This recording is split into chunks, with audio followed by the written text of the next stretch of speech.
What's going on, Eagles Nation? It's your boy Showtime 804 coming back to you, back at it like we never left. Before I get started, go ahead and hit that sub button. Tell your friends, tell a friend, and tell a friend. We can keep this thing going. Like, comment, share, however you got to do it. Just go ahead and put me out there. So, this week been pretty much coaching carousel.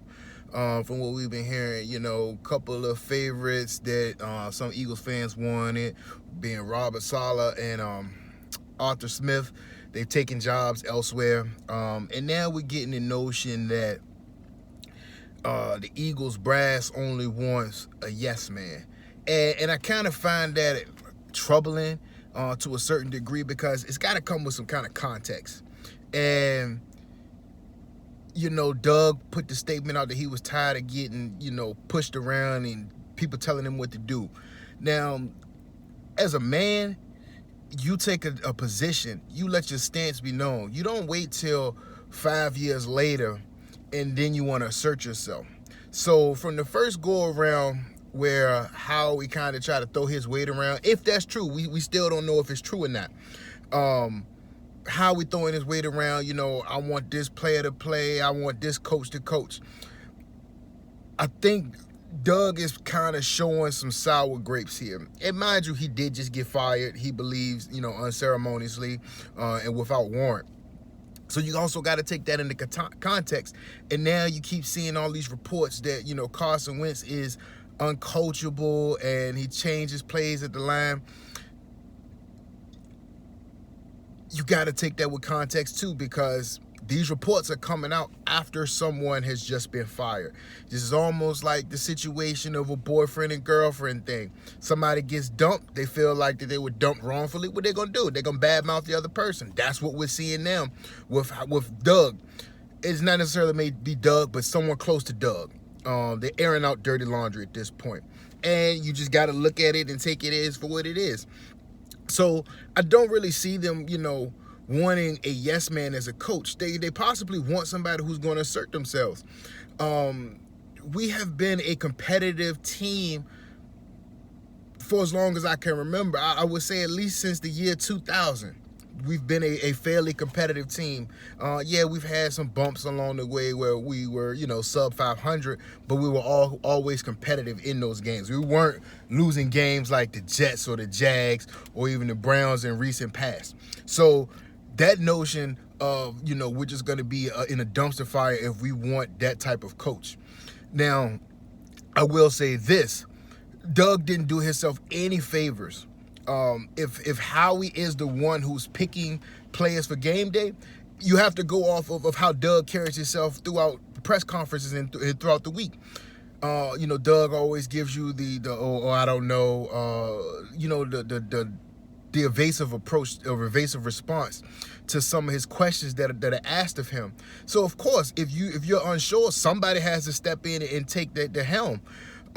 Case in point, you look at the whole situation with Alshon Jeffrey and Travis Fulgham. Now, Travis Fulgham was on a tear. He was projected to put up somewhere around 1,200 yards after those 4 games.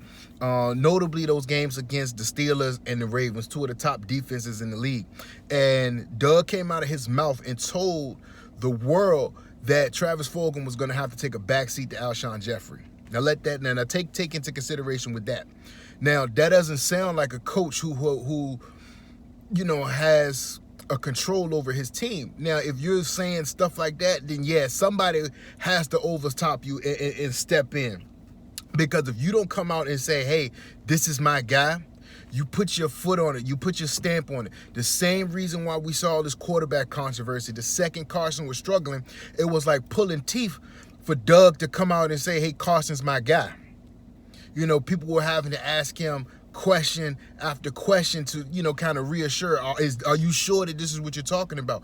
And because he's so unclear, and Doug genuinely doesn't have a clue sometimes. So that's why it looks like, yeah, if Howie's going to run over top of it, if you're letting Howie run over top of you, then you get what you deserve. That's just that. So, and to say, we don't want any self-respecting coach, a coach is going to win, because even if you don't have a good career coaching for the Eagles. You're still coaching for your next spot, which is why now Doug is hollering, oh, I'm going to take a year off. Because I don't really think that Doug is suitable for a head coaching job. He looks like he is a follower as opposed to a leader. And we're throwing around this term, a leader of men, too loosely, because Doug doesn't strike you as that. He doesn't look like a leader. Now, I'm not saying that you have to be that rah-rah type of guy, but you can look at Deuce Staley, and Deuce Staley can show you that he's a no-nonsense type of guy. Same way with Robert Saleh. Doug doesn't give you that kind of appearance and approach when he talks to people, case in point with the media or even in his own locker room. You have players coming out, especially that Week 17 debacle. Jalen Hurts on the sideline, yeah, this wasn't right, this is bull. That type of stance shows you how Doug is treated. And when Doug was fired, no player came up to his defense because there were things that Doug was doing that just wasn't, logically thought through. You don't create quarterback controversies like this. When you drafted Jalen Hurts, the excitement in Doug's eyes, and now you got every media outlet twisting Doug's words around because Doug is leaving that up for interpretation. If you want to have your statement done, you stand on that statement. You don't leave things open for interpretation because that's what the media will do. Now, that interview that came out this week with Troy Aikman, Troy Aikman came out and said, that's not even close to what was said. So chances are someone after that interview originally leaked, they went to Doug to, is this true? Can you confirm this report? And so they ran with that report. So now it looks Troy Aikman look bad because, for one, Troy Aikman is just a color commentator. He's not an analyst. He doesn't give his take on things on the game. He just calls his notes based off his production team in game. So as far as with this quarterback carousel is going, the reports are that the Eagles are forcing their hand on coaches to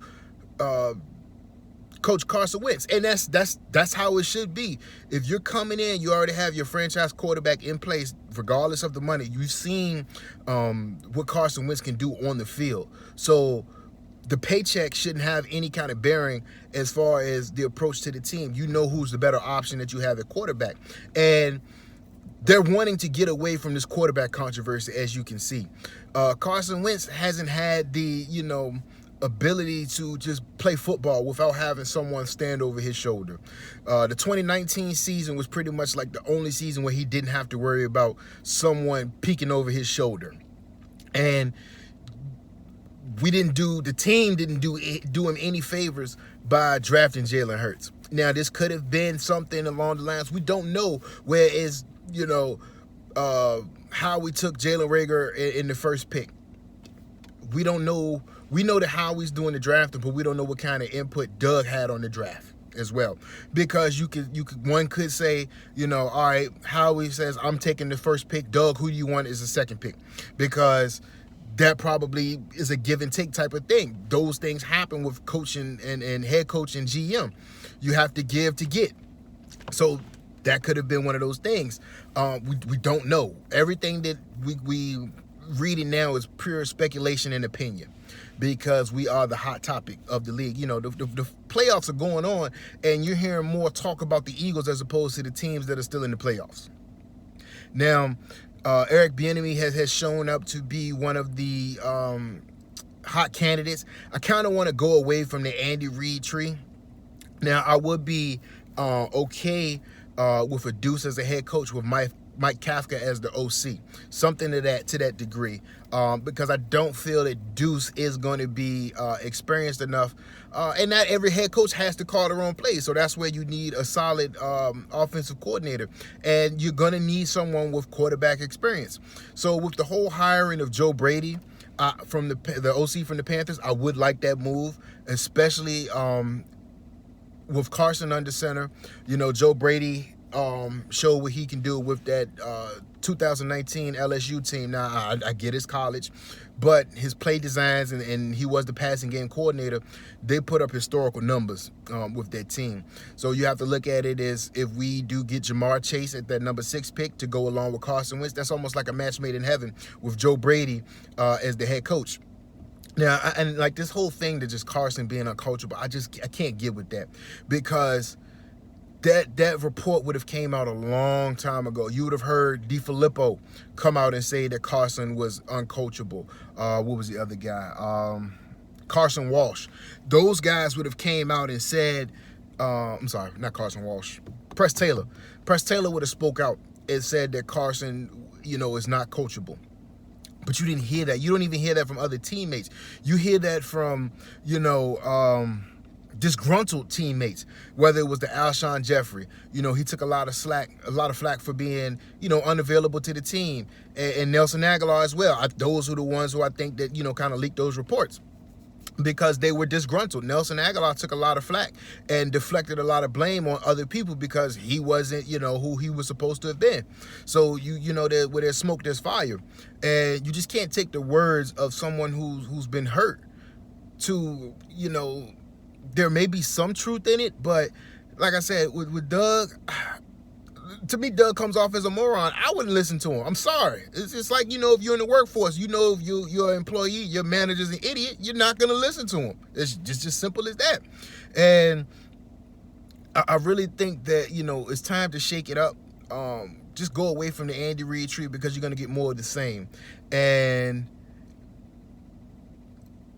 I'm glad they're doing their due diligence by interviewing as many people as possible.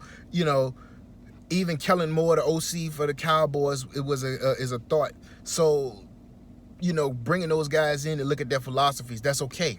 It's just almost like dating. You don't find your wife or your spouse off of one date. You see what's in the field of play first before you make that decision.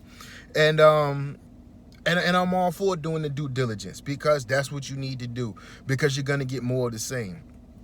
But, like I said, I just wish that, we can just have a normal offseason without us being the topic of discussion week in and week out. I mean, it's every day you're hearing a report about the Eagles, or somebody says this about Carson Wentz, and somebody said that. Just let it go. Let sleeping dogs lay. And Carson is doing right by not speaking with the media, because the way they're twisting words around to try to make the hotter story, he's doing absolutely the correct thing by staying away from the media. Everything doesn't need to be talked about.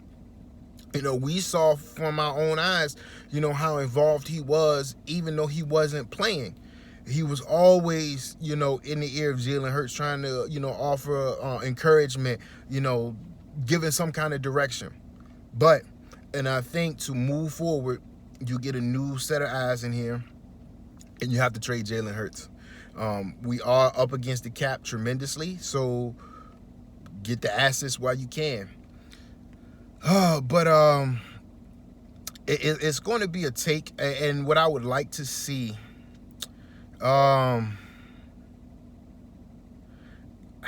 like I said, either Deuce or Joe Brady as my head coach.